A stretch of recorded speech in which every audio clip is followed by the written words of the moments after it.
¿Qué tal, estimadas alumnas y alumnos? Junto con saludarles afectuosamente y esperando se encuentren muy bien junto a sus familias, me permito apoyar o contribuir humildemente a su formación académica a través de la presentación de los principales elementos constituyentes de la región de pelvis y perineo.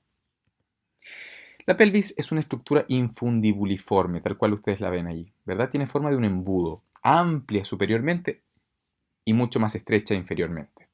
Sabemos que la pelvis forma parte de una cavidad que nosotros conocemos como cavidad abdominopélvica, ya que en definitiva no existe una separación propiamente tal entre abdomen y pelvis. Por tanto, deberíamos hablar en estricto rigor de cavidad abdominopélvica.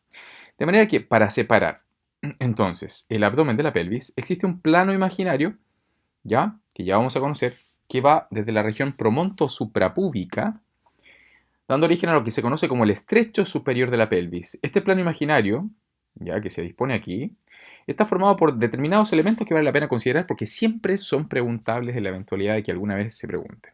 Por ejemplo, el estrecho superior de la pelvis, que es ese plano imaginario que separa entonces lo que es realmente la pelvis de lo que es la pelvis, pero formando parte del abdomen, es decir, lo que se conoce como la pelvis mayor o falsa, de la pelvis menor o verdadera, está formado por el promontorio, que es el ángulo que se forma desde la base del sacro en dirección hacia la quinta vértebra lumbar, ¿cierto? El promontorio, las alas del sacro, las líneas arqueadas, las líneas pectíneas y finalmente el margen suprapúbico. Todos estos elementos forman parte del plano llamado plano promonto suprapúbico o plano o estrecho superior de la pelvis. De manera que de aquí hacia arriba tenemos, ¿cierto?, el abdomen. De aquí hacia abajo está la pelvis realmente, la pelvis menor o verdadera. Ya van a saber por qué. Y bajo el estrecho inferior de la pelvis se encuentra el perineo. Así que vamos a hablar ya más bien en detalle cuando la clase continúe. Entonces, dentro de los principales constituyentes, que no lo dije, los principales constituyentes de la pelvis están el sacro, hueso central que forma parte de la pelvis y de la columna vertebral, al igual que el cóccix. Y luego vienen entonces los dos huesos laterales llamados huesos coxales. Y vamos a explicar. El primero es el sacro. El sacro es un hueso sinostótico o sinostósico, ya que se forma a partir de la fusión espontánea, anatómica o fisiológica de 5 vértebras sacras. ¿Cierto? Que ustedes pueden ver incluso como todavía hay vestigios que denotan entonces la fusión u osificación que se produjo entre las 5 vértebras sacras. Esto mismo pasa, me refiero a la sinostosis, ¿cierto? Esta fusión pasa también, por ejemplo, en huesos como el esternón, el cóccix, el hueso coxal. Bueno, ahora, estas 5 vértebras se disponen una sobre la otra separadas por inicialmente también discos intervertebrales, pero poco a poco avanza nuestra vida. Estos discos desaparecen ya que se depositan sobre su matriz fibrocartilaginosa sales de calcio y terminan finalmente siendo vestigios, es decir, restos de lo que eventualmente fueron, digamos, 5 vértebras independientes que ahora se transforman en un solo hueso. De esta forma, entonces, por anterior, porque tenemos a todo esto, el sacro tiene una cara anterior, una cara posterior, dos partes laterales, una base y un vértice, ¿vale? Es una especie de pirámide invertida, de base superior, vértice inferior. Entonces, por su cara anterior se expresan la presencia de 4 líneas sacras. Estas líneas sacras, de alguna manera, representan los vestigios, lo que queda de los discos intervertebrales que hubo. Además, a cada lado de ellas aparecen entonces los forámenes sacros anteriores. Estos forámenes sacros anteriores permiten la emergencia, la salida de los ramos ventrales, de los ramos anteriores, de los nervios sacros que pertenecen a la cola de caballo o cauda equina. Ya, ahora, a ustedes se preguntarán, ¿serán estos forámenes, por ejemplo, los forámenes, el equivalente a los forámenes intervertebrales que existen en la columna vertebral? La respuesta es no. Porque en realidad, si nosotros nos ingresáramos a través de los forámenes sacros anteriores o a través de los forámenes sacros posteriores, nos daríamos cuenta que los forámenes intervertebrales siguen estando en la relación entre una vértebra y otra, ¿cierto? Hacia medial. Por tanto, por aquí saldrá el nervio, nervio de S1, nervio de S2, de S3, de S4, qué sé yo.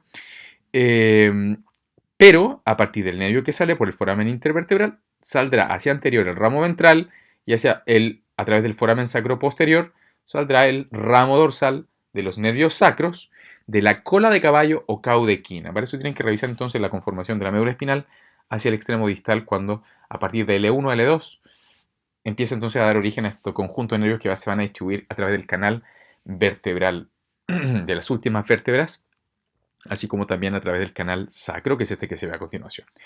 Explicando un poco mejor, los nervios de la cola de caballo o cauda equina ingresan a través del canal sacro y a partir de ahí entonces empiezan a dividirse en ramo ventral, ramo dorsal, ramo ventral, ramo dorsal, ramo ventral, ramo dorsal, para salir por los forámenes sacros anteriores, los ramos ventrales, y a través de los forámenes sacros posteriores, los ramos dorsales. Perfecto. Ahora, sigamos. Eso. Por la cara posterior, destaca la presencia de varias hileras de tubérculos. Entre estas hileras de tubérculos destaca, por ejemplo, esta hilera de tubérculos sacros medianos, que van a terminar dando origen a la cresta sacra mediana. Bien, vale la pena señalar que esta cresta sacra mediana luego se bifurca, ¿vale? Y al bifurcarse da origen a un espacio que se conoce como el hiato sacro y que no es otra cosa que la apertura caudal o distal de entonces el canal sacro. Ahí aparece el hiato sacro. Este es el hiato sacro a través del cual saldrá habitualmente un par de nervios espinales coxigios que se van a distribuir finalmente. Puede ser uno habitual, un par, o como máximo 3 se han encontrado, digamos, en las investigaciones habituales. Ahora, además de la cresta sacra llamada cresta sacra mediana, no lo he dicho, pero a partir de esta apertura aparecen las astas del sacro. Y estas astas del sacro permitirán articular con las astas superiores del cóccix, contribuyendo a la formación de la articulación sacrocoxigia. Ahora, a cada lado de la cresta sacra mediana están las crestas sacras intermedias, ¿vale? De este lado y del lado contrario. Lateralmente aparecen los forámenes sacros posteriores, que ya dijimos que permiten la emergencia o salida de los nervios, de los ramos dorsales de los nervios de la cola de caballo o cauda equina a nivel sacro. Y luego vienen las crestas sacras laterales. Aquí hay una y acá está la otra, crestas sacras laterales. Los textos señalan, y los autores, que los tubérculos sacros medianos representarían de alguna manera la fusión de los que pudo haber sido entonces los procesos espinosos de las vértebras sacras, pero que en el sacro se llaman tubérculos sacros medianos. Mientras que los tubérculos sacros posteromediales entonces constituirían parte de la fusión de los procesos articulares de las vértebras sacras, perdón, y lateralmente nos encontraríamos con los tubérculos sacros laterales, que constituirían entonces o representarían el análogo a los procesos transversos fusionados, formando las crestas sacras laterales. De ahí en adelante, lateralmente aparecen entonces estas fosas cribosas, ¿cierto? Que habitualmente es la que más destaca siempre es la superior, pero también puede haber una media y una inferior, ¿cierto? Cribosa porque existen una serie de forámenes vasculares que permiten también el ingreso de algunas arterias que contribuyen a la irrigación de la matriz del hueso. Bueno, lateralmente aparecen estas carillas que se llaman carillas auriculares que van a articular con las carillas auriculares a su vez del hueso coxal para formar las articulaciones sacroilíacas. Bien, la base arriba destaca por la presencia del cuerpo sacro, del cuerpo del sacro. Posteriormente se destacan en la misma base los procesos articulares de la primera vértebra sacra, que van a permitir articular con los procesos articulares inferiores de la quinta vértebra lumbar. También está en la región central entre los procesos articulares el canal vertebral, ¿cierto? La apertura del canal vertebral y lateralmente lo que constituye la base del sacro. Perfecto. Inferiormente está el vértice del sacro y este vértice del sacro articulará entonces con el cóccix, entendiendo que el cóccix también es un hueso sinostótico o sinostósico formado por la fusión de puede ser 3, 4 o 5 vértebras coccigias. Rouvier dice 3 a 4, Testit Latrayet, Gray y otros dicen 5. En la especie humana se han encontrado hasta 5, a pesar de que existe en patología una mayor cantidad de vértebras que son supernumerarias, pero que no son anatómicas, sino que son más bien patológicas. Entonces nos encontramos también con una base superior, un vértice inferior, y la base superior presenta también dos astas superiores que eventualmente pueden articular con las astas del sacro para formar la articulación sacrocoxigia, al igual que la base del cóccix también articula con el vértice del sacro para contribuir también a la formación de esta articulación sacrocoxigia. Estas astas superiores y estas astas laterales permiten la inserción de músculos y de ligamentos que vamos a ver luego, ¿ya? Y que contribuyen a reforzar también la articulación, así como también son músculos que van a terminar formando parte del estrecho inferior de la pelvis. Este hueso enorme que se ve aquí a ambos lados tiene una gran cantidad de reparos, pero yo me voy a ir a los más importantes porque, bueno, los otros son más bien para explicarlos en una clase exclusiva de pelvis, digamos, de especialización. Bueno, pero los más destacados son los siguientes. De partida, es un hueso plano y cuadrilátero que presenta una cara externa y una cara interna, ¿vale? ¿Por qué? Todo hueso que delimita una cavidad tendrá una cara externa y una cara interna. No una cara medial y lateral, sino cara externa y cara interna.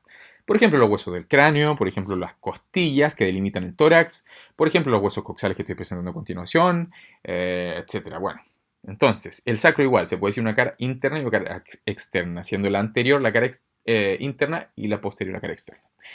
Bueno, ahora, es un hueso cuadrilátero que supuestamente tiene la forma como de las aspas de una hélice, ¿ya?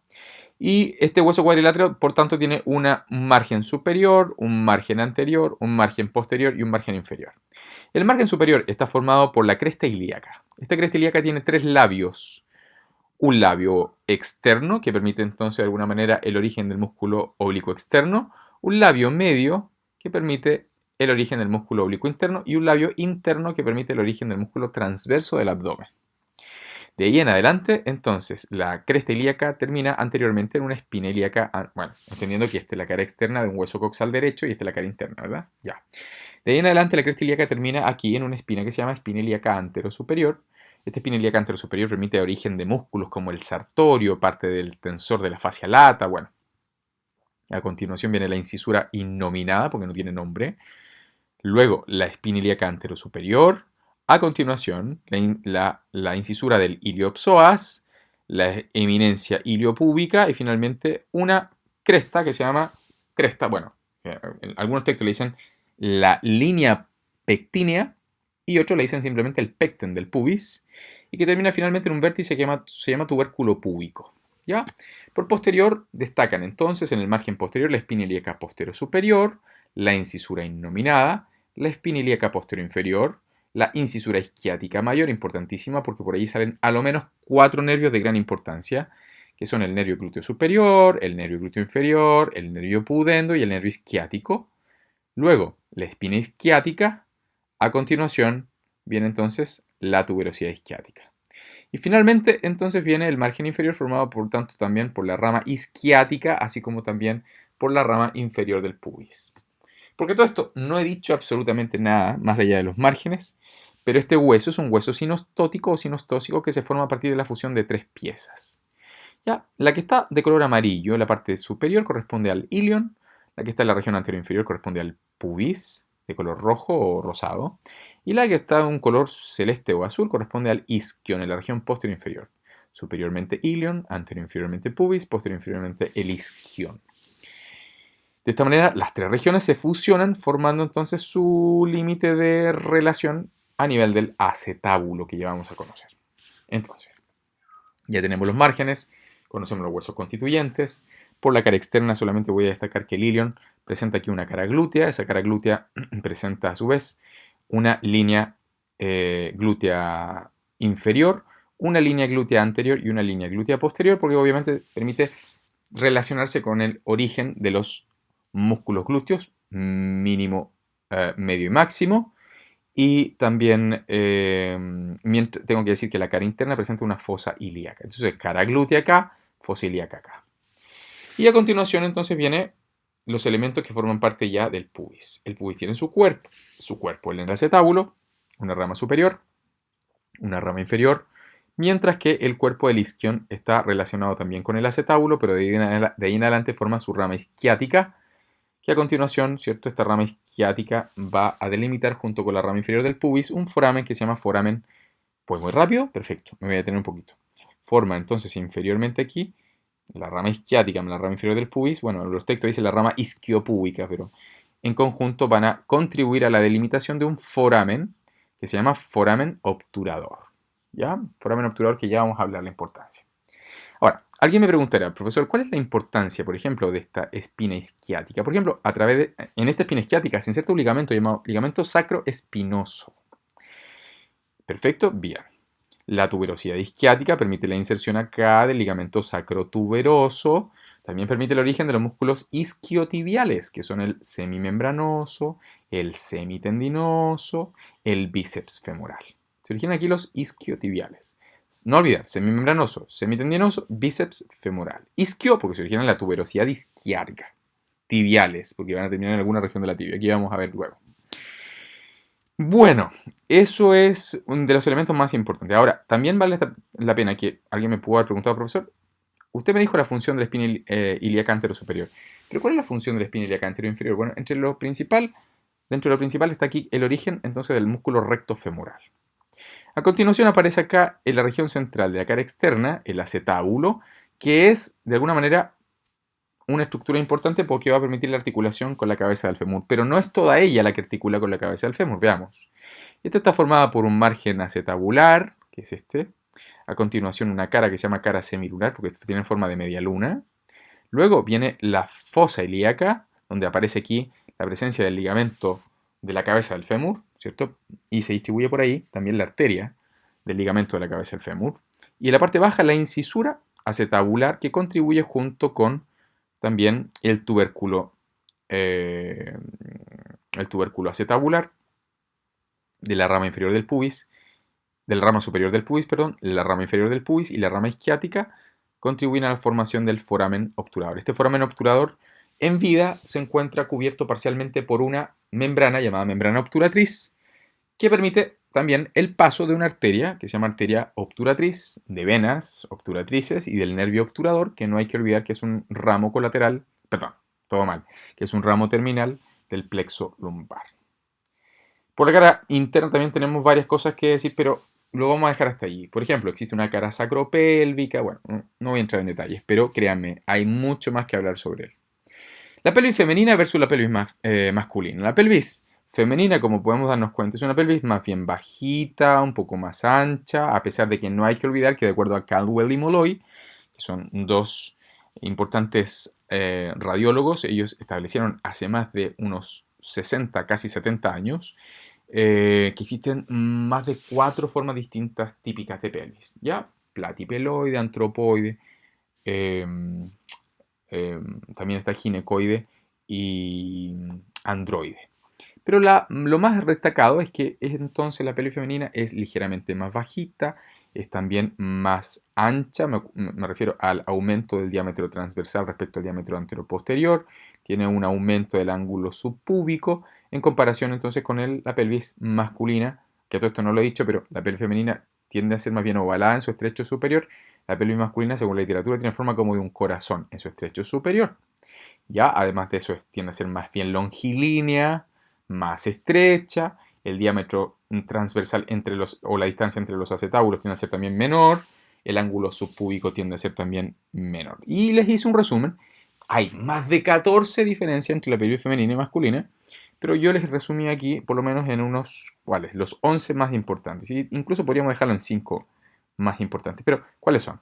Veamos. Las fosas ilíacas femeninas son más planas y las fosas y las ramas, perdón, están mirando más hacia el lateral. La sínfisis púbica es más ancha, pero tiene menor altura. ¿Ya? El ángulo subpubiano es mayor en las mujeres. Los acetábulos están más separados en las mujeres, a pesar de que son más pequeñitos. El estrecho superior de la pelvis es mayor en la pelvis femenina porque tiene que permitir el paso de guaguito. Las ramas isquiopúbicas, digo guaguito a los bebés, ¿verdad? Por si acaso me están viendo en algún otro lado, son los bebés. La rama isquiopúbica son más delgadas, las ramas isquiopúbicas. La pelvis masculina es más robusta, más fuerte, ¿verdad? Porque tiene que también permitir la inserción de músculos habitualmente, que en el varón tienden a ser un poco más fuertes, lo cual obviamente es relativo porque puede también tener una mujer que tenga un gran desarrollo físico y en ese caso también se notarán mucho más robustas, me refiero desde el punto de vista de las de las trabéculas y de la corteza del hueso, pero estamos hablando de manera general, una pelvis masculina general y una pelvis femenina general. El sacro se describe con mayor concavidad en las mujeres, la incisura isquiática es más amplia en los hombres y la cresta ilíaca también tiende a ser más lisa en las mujeres. Muy bien. En cuanto a la artrología, vamos a destacar que la sacroilíaca, que es esta articulación que se forma posteriormente acá, presenta entonces en la pelvis dos componentes. Hay un componente anterior de la sacroilíaca y un componente posterior. Algunos libros dicen entonces, hablan de sacroilíaca anterior y sacroilíaca posterior. Las articulaciones sacroilíaca anterior se forman entre la carilla auricular del sacro y la carilla auricular del coxal, que no la mencioné, pero que se encuentra en esta región acá. Es la carilla auricular del coxal y que articula con la carilla auricular del sacro para formar esta articulación.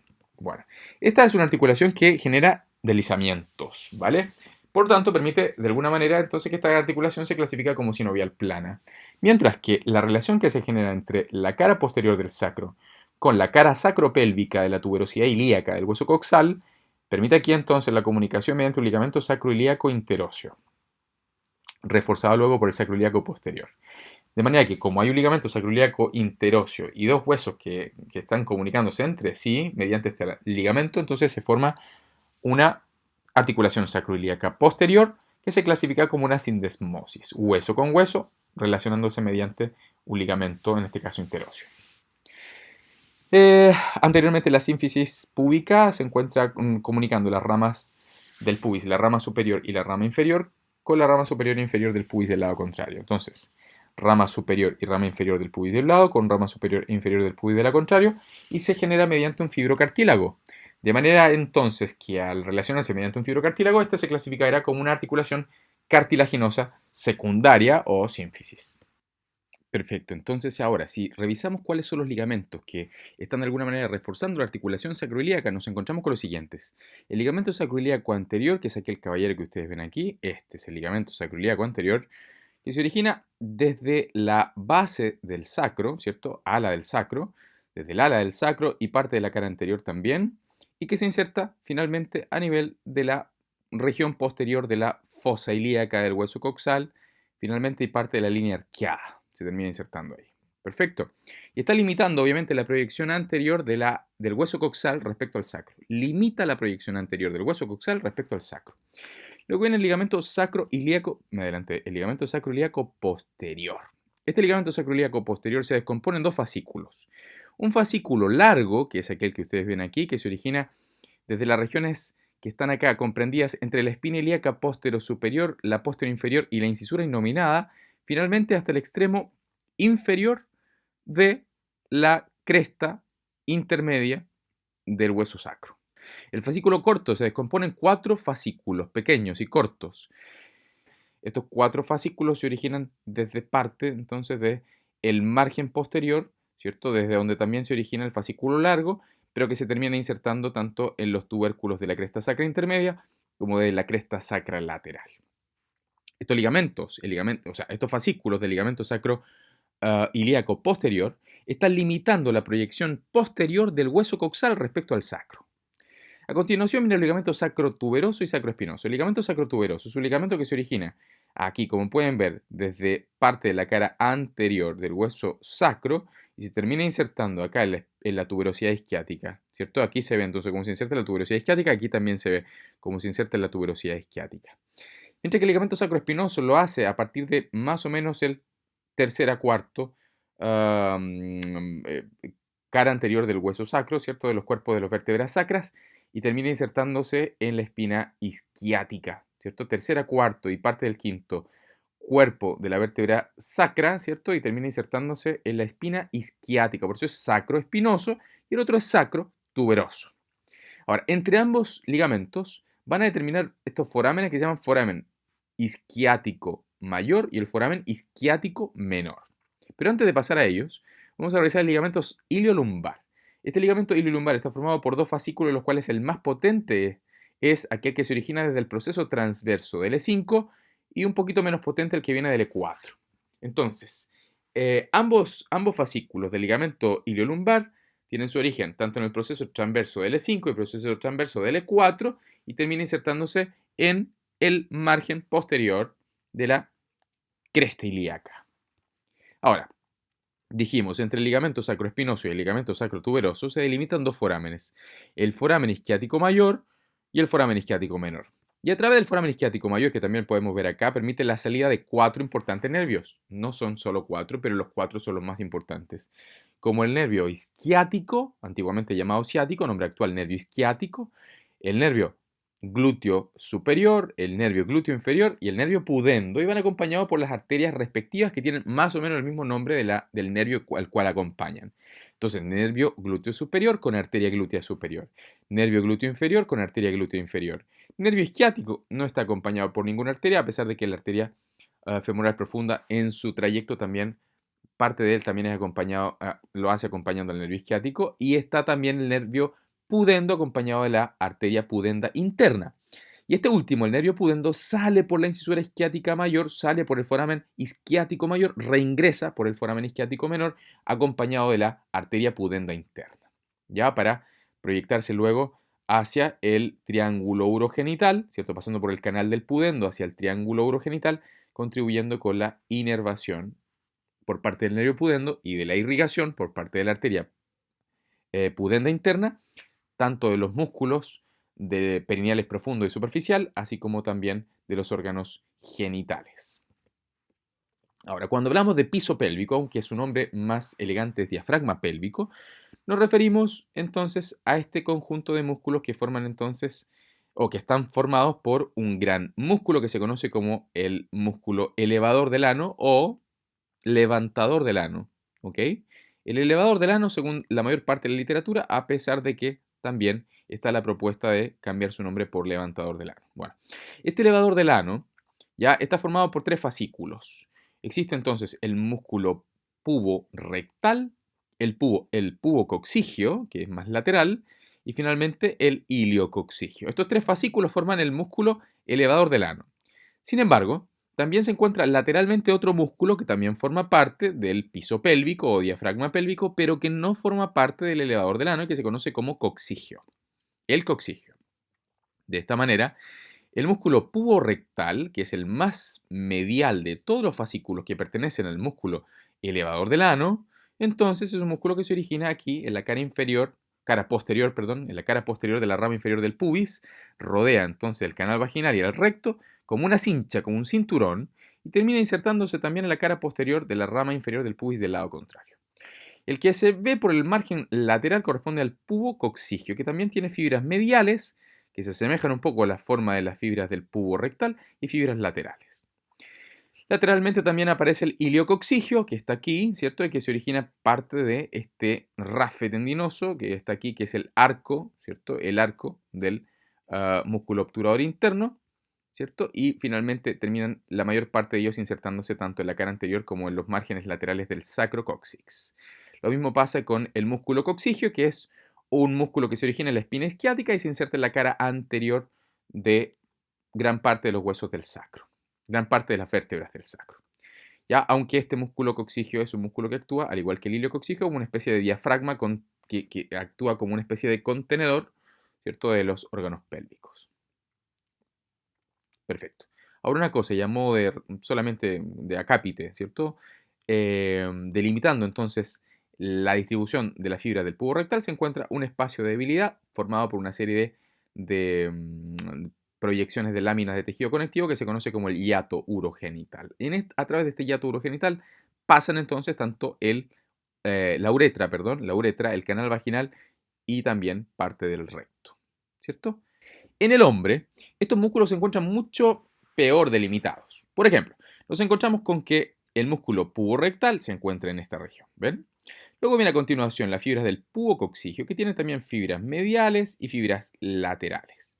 A continuación, las fibras musculares del iliococcigio, que van por lateral y que en conjunto delimitan lo que ya conocemos como el músculo elevador del ano, ¿verdad? Con el hiato urogenital en medio, pero a diferencia del varón, nosotros tenemos entonces el paso de tan solo aquí el foramen para la salida de la uretra.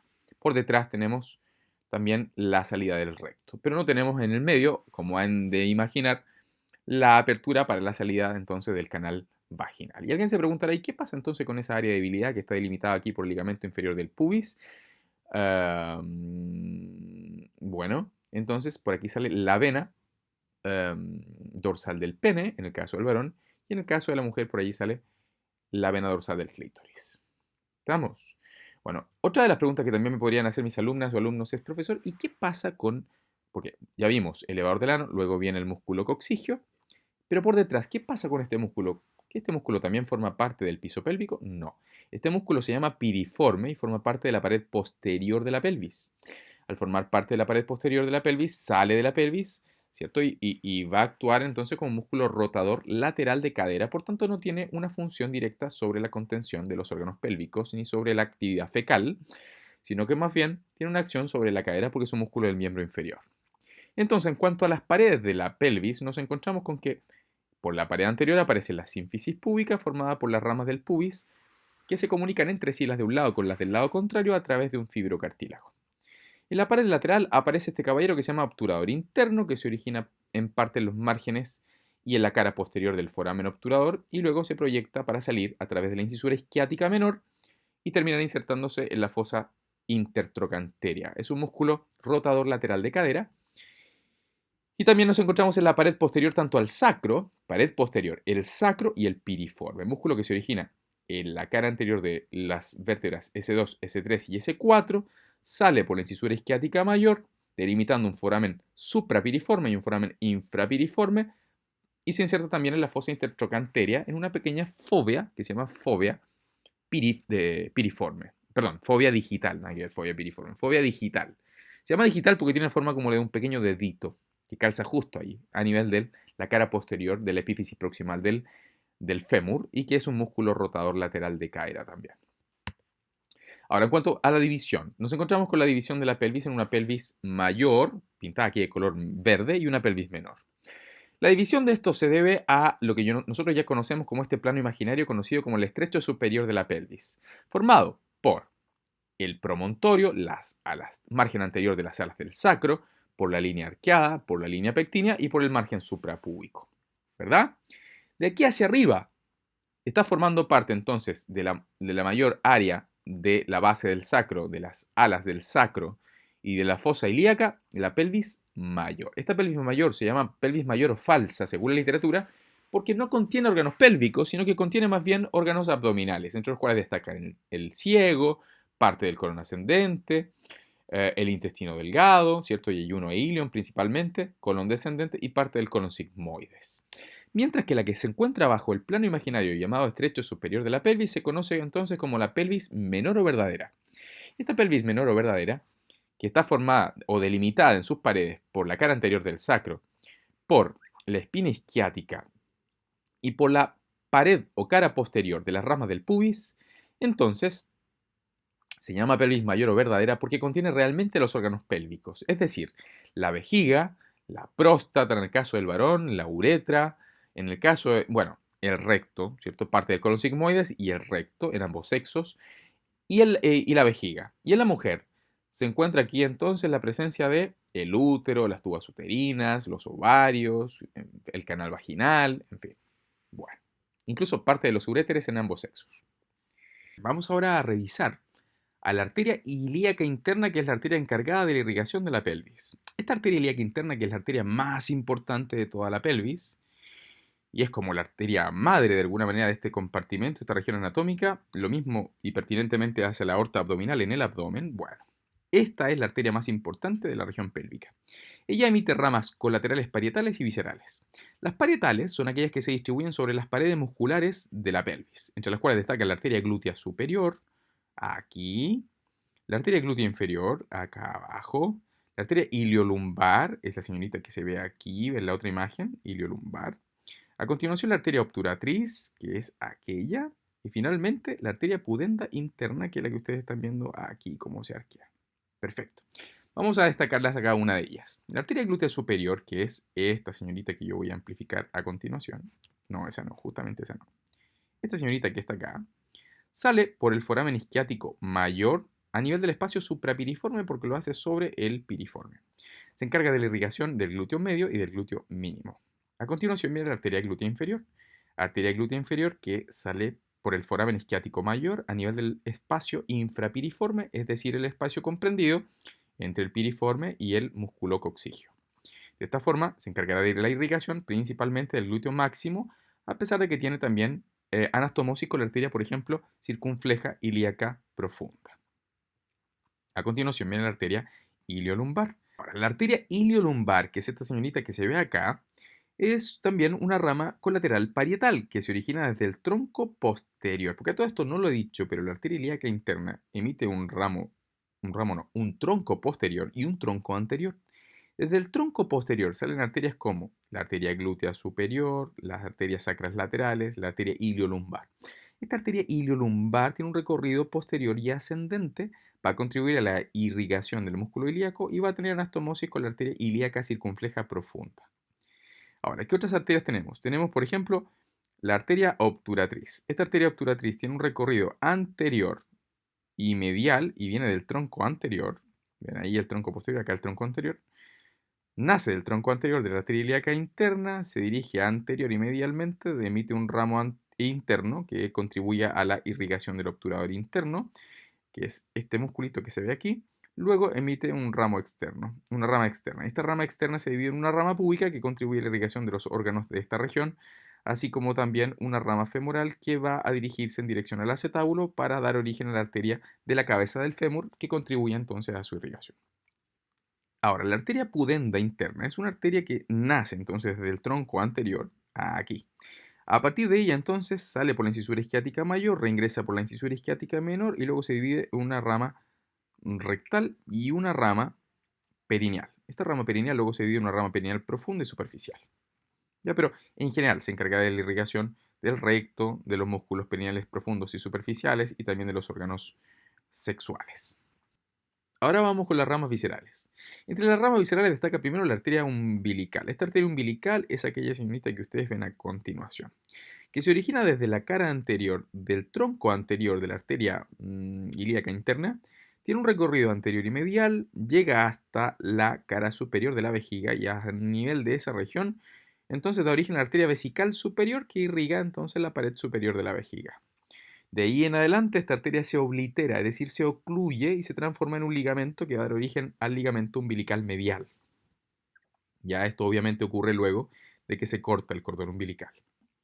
Luego viene la arteria vesical inferior. La arteria vesical inferior que está presente únicamente en el hombre, por eso me parece muy raro que lo haya dibujado aquí Netter y corresponde a esta estructura que está aquí, desde las cuales salen las arterias, desde las cuales salen entonces, desde las vesicales inferiores, las arterias rectales medias que se encargan de la irrigación de la porción media del recto. Bueno, estas arterias vesicales inferiores se encargan de irrigar el cuello, ¿cierto?, de la vejiga, en la parte baja, cuello de la vejiga, el cuello vesical.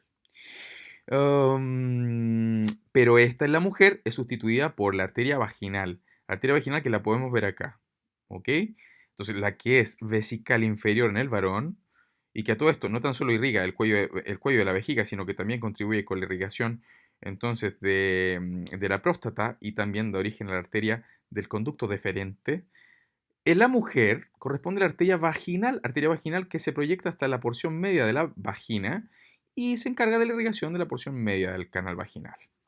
La otra arteria, que también es una rama colateral visceral, corresponde a la arteria uterina. Arteria uterina que ustedes la ven aquí, la pueden ver acá, llegando entonces al cérvix o cuello uterino y luego emite una rama vaginal hacia abajo y luego una rama central que tiene una distribución flexuosa a nivel de los márgenes laterales del útero hasta llegar finalmente al cuerno uterino. ¿Ya? Y obviamente se encarga de la irrigación de este órgano. Esto es lo interesante. Obviamente, vale la pena señalar, a pesar de que está dicho, que esta arteria vaginal y uterina está presente únicamente en la mujer, es obvio, pero tengo que mencionarlo. En cuanto al drenaje venoso, en el varón y en la mujer existen dos plexos comunes. El plexo venoso vesical y el plexo venoso rectal, que viene por detrás. Plexo venoso vesical y rectal, comunes entre hombre y mujer. En cambio, en el varón existe además un plexo venoso prostático y en la mujer existe un plexo venoso uterino y vaginal, que aquí obviamente no se ve porque es un varón. Vale la pena señalar que la mayor parte del drenaje venoso de la sangre de nuestro cuerpo a nivel pélvico deriva sobre la vena ilíaca interna. Para que nos vayamos orientando, las venas glútea superior y glútea inferior, estas drenan sobre la vena ilíaca interna, al igual que la mayor parte de los órganos pélvicos. Ahora, ¿ya? Entonces, órganos pélvicos, vejiga, recto, útero, canal vaginal, etcétera, pero todas estas drenan sobre la vena ilíaca interna, al igual que la glútea superior y la glútea inferior. Ahora, las arterias sacras, las venas sacras laterales, que aquí se ven un poquito ahí, las venas sacras laterales drenan habitualmente sobre la vena cava inferior. Lo hacen sobre la vena cava inferior. También lo pueden hacer sobre el plexo venoso vertebral interno, ¿cierto? Sobre el plexo venoso vertebral interno. Y las gónadas, en el caso del varón testículo y en el caso de la mujer los ovarios, esas drenan sobre la vena cava inferior. ¿Estamos bien? Sobre la vena cava inferior. Entonces existen básicamente tres formas de drenaje. La mayor parte va sobre la vena ilíaca interna, ¿cierto? Organología interna, pélvica y vena glútea superior, vena glúteo inferior, sobre las ilíacas internas. Las sacras laterales lo hacen sobre la vena cava inferior o sobre el plexo venoso vertebral interno, y las gónadas lo hacen sobre la vena cava inferior. Incluso en cuanto al drenaje venoso. Ahora, en cuanto al drenaje linfático, existen más de 8 o 9 grupos de linfonodos distintos, los cuales pueden revisar en las últimas ediciones del Moore. Sin embargo, Gray las convoca en 3 grandes grupos. Los linfonodos ilíacos son aquellos que se encargan del drenaje de la mayor parte de los órganos endopélvicos, a excepción de las gónadas. Ya van a ver por qué.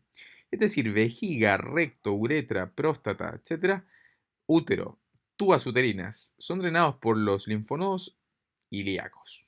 Estos linfonodos ilíacos van a llevar su linfa a través de los vasos linfáticos sobre los linfonodos aórticos laterales, los cuales se distribuyen rodeando la arteria ilíaca común de cada lado, las cuales llevarán su linfa sobre los preaórticos para que a través de los preaórticos lleven finalmente la linfa posteriormente hacia la cisterna del quilo, que dará origen a el conducto torácico. Sin embargo, las gónadas, en el caso de la mujer los ovarios y en el caso del varón los testículos, drenan directamente sobre los linfonodos preaórticos o sobre los aórticos laterales y luego sobre los preaórticos. Por tanto, los linfonodos ilíacos jamás tendrán un drenaje directo sobre las gónadas, ya que son órganos, no olviden que son órganos abdominales. Este plexo sacro da como ramos, ¿cierto?, al nervio isquiático, al nervio glúteo superior, al nervio glúteo inferior, al nervio pudendo principalmente. Y ahí les dejo las raíces que conforman principalmente el nervio isquiático y el nervio pudendo. Partamos por el nervio isquiático. El nervio isquiático es un enorme nervio que nace a través del espacio infrapiriforme, saliendo a través de la incisura isquiática mayor entre el piriforme y el gémino superior, que es el músculo que está por debajo. Ahora, en un 30% de la población mundial, las fibras del nervio isquiático incluso atraviesan el mismo piriforme. De ahí entonces que cuando se produce, por ejemplo, una patología llamada síndrome del piriforme, en que hay una contractura muscular, un espasmo muscular intenso de este músculo, que es un rotador lateral de cadera, se puede producir entonces la compresión del nervio, tanto si nace por debajo de él, emerge fuera de la pelvis por debajo de él, así como si eventualmente atravesara sus fibras.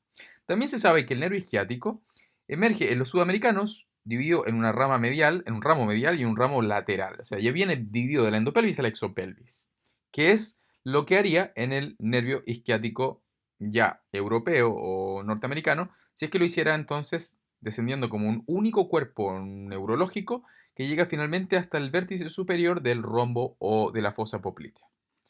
Bueno, este nervio isquiático, como ya sabemos, es un nervio muy importante porque se encarga de la inervación de los músculos y piel de la cara posterior de la pierna, así como también se encarga entonces de la inervación mediante sus ramos terminales, tanto de los músculos de la cara anterior de la pierna, de la cara lateral de la pierna, de la cara posterior de la pierna, de la cara dorsal y plantar del pie. ¿Ok? Bueno. El nervio glúteo superior es este nervio que se ve a continuación aquí, que emerge desde el espacio suprapiriforme y se encarga de la inervación del músculo glúteo superior como el músculo glúteo mínimo, ¿cierto? Glúteo superior, nada.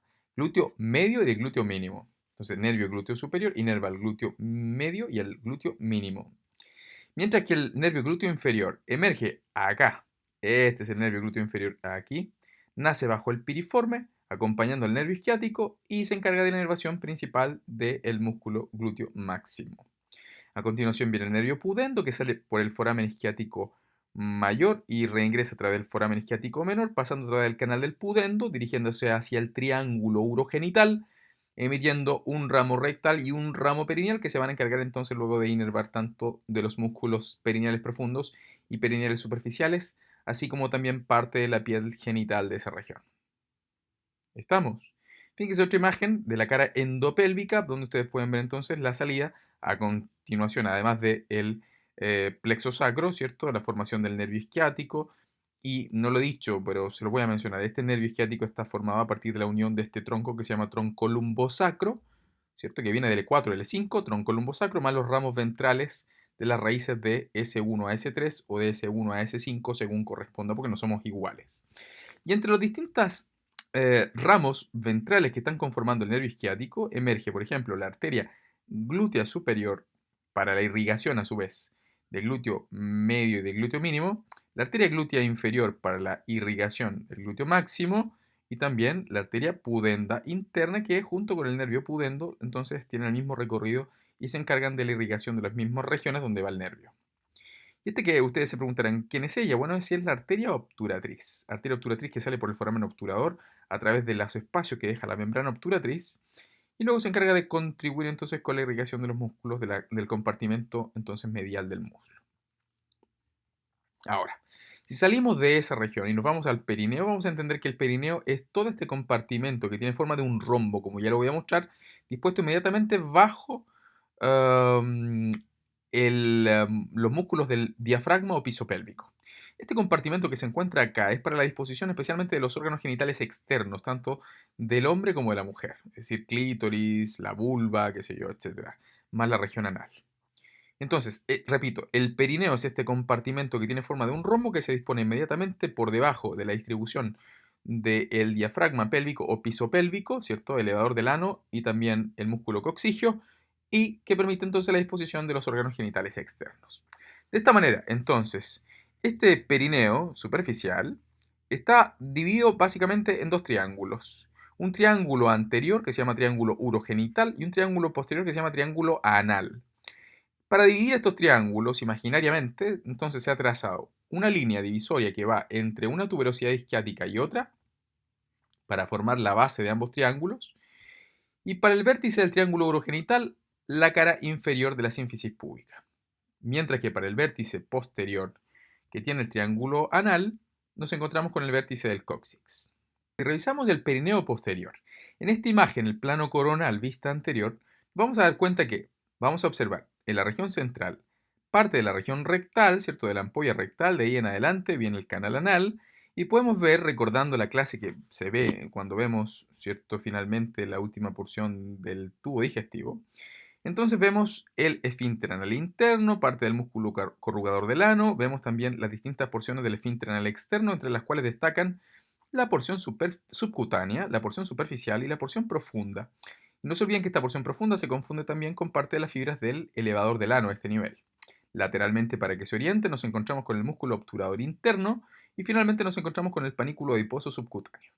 De esta manera, entonces, entre la fascia caudal, craneal, perdón, estoy mal, la fascia craneal de la fascia perineal superficial, más la fascia caudal de la fascia pélvica, más la fascia parietal de la fascia pélvica, delimitan entonces un compartimento que se llama fosa isquioanal. Y esa fosa isquioanal, entonces, se encuentra aquí, formando parte lateralmente de una especie de bolsillo que se llama canal pudendo.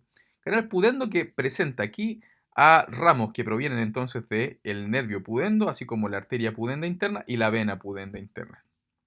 De esta manera, entonces, importante ver que este canal debe estar protegido por una cantidad de grasa importante, especialmente cuando el apoyo se genera a nivel de la tuberosidad isquiática al momento de sentarnos, al momento de apoyarnos, al momento de caernos, y viene un impacto importante en esta región. Para eso tenemos un panículo adiposo importante en esta fosa isquional que permite proteger y de alguna manera mantener en esta región bien custodiada el canal pudendo con la arteria pudenda, la vena pudenda y los ramos provenientes del nervio pudendo. Muy bien, esto es lo más importante que tenemos que decir del perineo posterior. Del perineo anterior, en el varón, nos encontramos con que se encuentra delimitada por la hoja caudal de la fascia pélvica, fascia o hoja caudal de la fascia pélvica, que se encuentra aquí, delimitando inmediatamente, que no se olviden que cuando digo hoja o fascia, se refiere a tejido conectivo, ¿verdad? Se encuentra aquí, inmediatamente dispuesto por debajo del piso pélvico, por debajo del diafragma pélvico, por debajo del elevador del ano, aquí. Inmediatamente bajo la cara inferior, entonces, de la próstata, ¿cierto? Aquí. De esta manera, entonces, de aquí hacia abajo y por lateral nos vamos a encontrar con la fascia caudal de la fascia perineal superficial. Esta es la fascia caudal de la fascia perineal superficial. Y entre la fascia caudal de la fascia perineal superficial y la fascia caudal de la fascia pélvica, nos encontramos entonces con lo que se conoce como el perineo anterior. Dentro de este perineo anterior existe entonces una región que se llama del perineo profundo y otra región que se llama entonces del perineo superficial. En el perineo profundo se encuentran principalmente los músculos que se encargan de la contención urinaria, en los cuales en el varón tan solo destacan el esfínter uretral externo y el transverso perineal profundo. ¿ya? Mientras que dentro de los músculos que forman parte del perineo superficial, ¿cierto? Están especialmente los músculos isquiocavernosos y el bulbo esponjoso que se encuentra en la región central. Perfecto. Y luego nos encontramos con los compartimentos perineales en la mujer.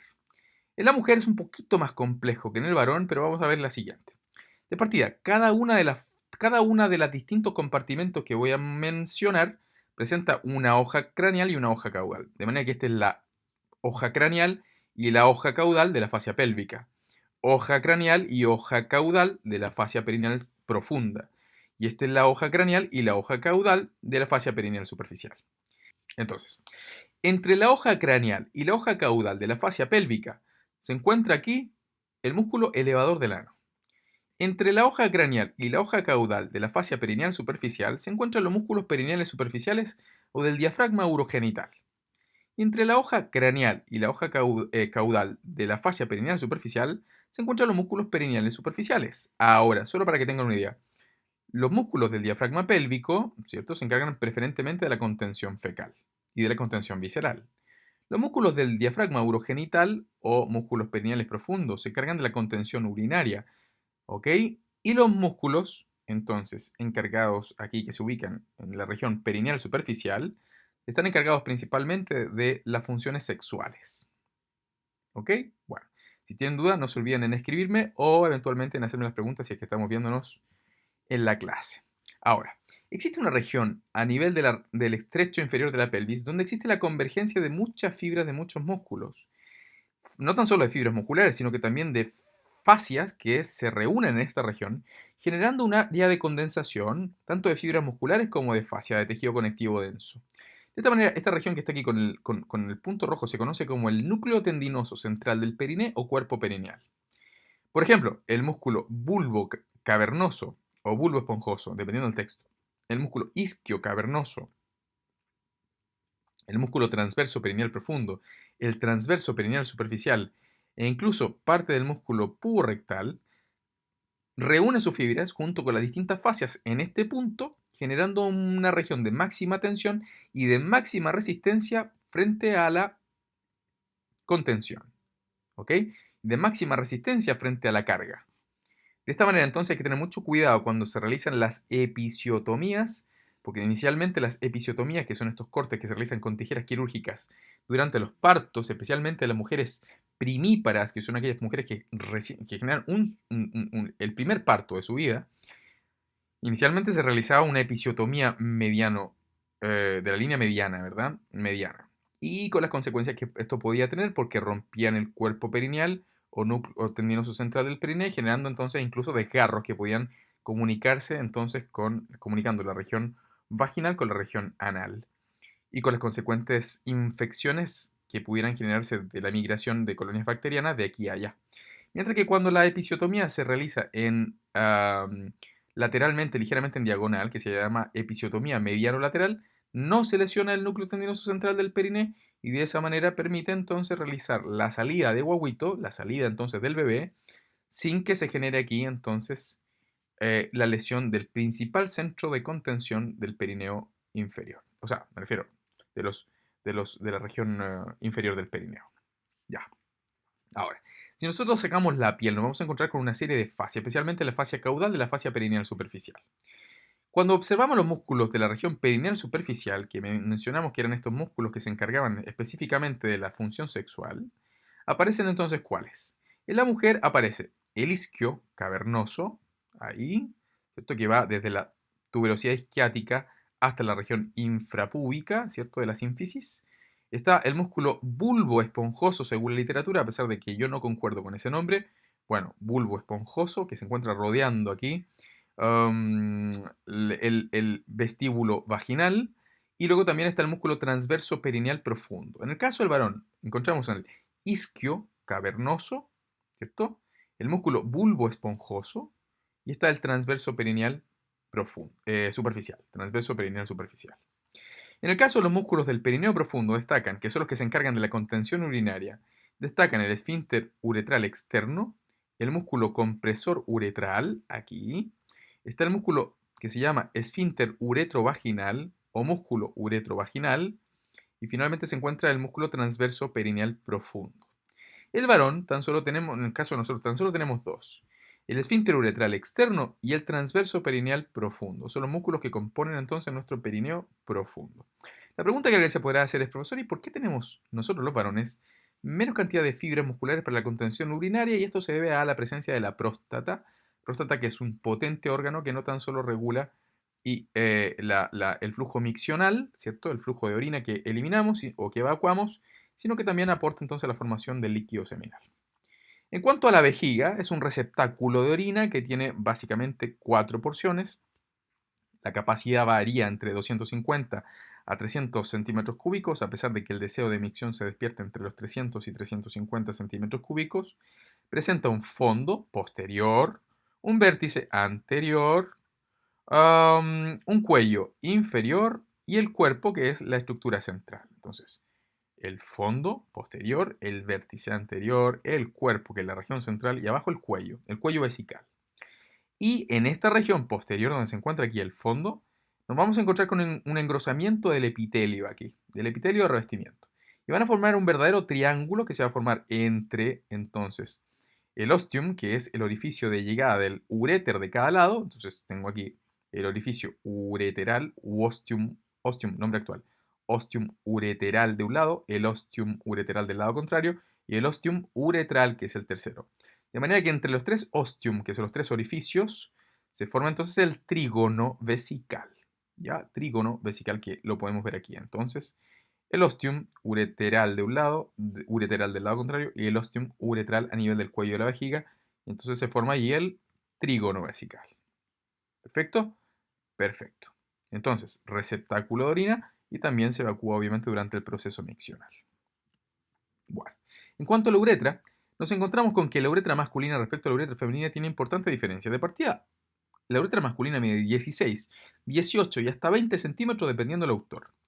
Ahora, ¿dónde nace? Nace en el cuello vesical y desemboca finalmente en una apertura que se llama apertura uretral externa. ¿Estamos?